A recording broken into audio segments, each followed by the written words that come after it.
Thank you, Presiding Officer. I welcome the opportunity to speak in this debate to value Scotland's world-class food and drink sector, particularly during Scottish Food and Drink Fortnight.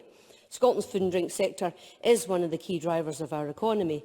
We're fortunate, particularly in my South Scotland region, to have some of the most amazing and delicious products and pure natural resources found anywhere in the world. And I know it's been said already, but it is worth repeating.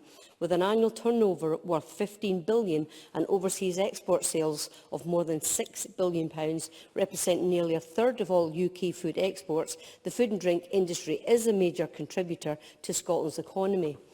There are over 17,000 food and drink businesses which employ about 129,000 people, many in remote and economically fragile rural and island communities like in Dumfries and Galloway.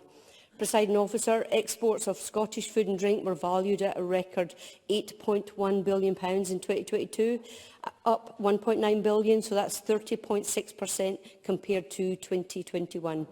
However, despite the fantastic efforts of our food and drink producers, it is clear that Brexit continues to pose huge challenges to Scotland's food and drink industry due to the loss of free trade and the imposition of new obstacles to the movement of goods. Indeed, one producer in Galloway, the Ethical Dairy, stopped sending goods to Europe and Ireland altogether because of Brexit bureaucracy. It was just going to cost too much. No matter how innovative the industry or how wonderful our produce, if we cannot get it to markets, the sector will face challenges. And from attending the majority of agricultural shows over the summer, including Stranraer, Wigtown, Dumfries and Kelso, it's clear that there are numerous challenges impacting the sector. Removal from the EU single market plays a big part in that. The food and drink sector has borne the brunt of this, particularly through the loss of freedom of movement of people and free trade. Now, with clear evidence of Brexit causing food bills to rocket, we're all affected. The opposition like to point out that there are many factors influencing food inflation, but other countries and citizens do not have to contend with Brexit. It is really important that we speak about this. Presiding Officer, the Scottish Government are doing all it can within its resources and powers to help the sector. Supporting our local food businesses provides important markets for local producers. The Scottish Government has provided £17.5 million to businesses and groups in the food and drink sector, and this includes the Oyster Festival in Stranraer, and I'm glad Colin Smith mentioned it because I will be going there myself this Saturday. The Oyster Festival in Stranraer has received £15,000 of combined funding from the Scottish Government and D&G Council. And again, I will be looking forward to oysters this weekend in Stranraer.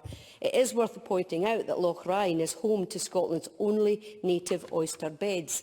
And I thank Stranraer Development Trust for all their efforts in organising the Oyster Festival, which is helping shine a light on the town that I was born in and where I grew up, Presiding Officer. Scotland's ambitious 10-year collaborative food and drink recovery plan targets strong growth against Brexit impacts. Sustaining Scotland, supplying the world, Scotland's food and drink strategy aims to mitigate the damage inflicted by the COVID pandemic and Brexit. The strategy aims to support the sector to grow faster and than similarly sized competitors such as in Ireland and Norway. The Scotland Food and Drink Partnership projects it could support a 25% increase in turnover for the sector by 2028, from a projected £16 billion to £20 billion. Actions include restoring promotional activity to pre-pandemic levels to reach new markets and recruiting and retaining a highly skilled workforce to adapt and tackle skills shortages in the sector. This will support rural small businesses like across D&G and the borders. Scotland's food and drink sector lost many of the benefits it once had when trading with the EU, and this makes me crab it, Presiding Officer. While the full economic consequences of Brexit are yet to be realised, businesses now face additional expense when trading, and some food producers have found that their goods can no longer be exported to the EU. Brexit also hampers domestic production with labour shortages caused by the loss of freedom of movement.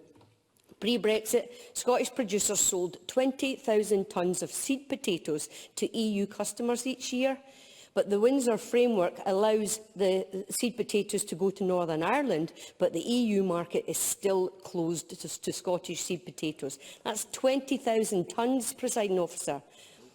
So Many of Scotland's food industries are still suffering from lower imports and exports to the EU, including a 38% fall in fruit and vegetable exports between 2019 and 2022.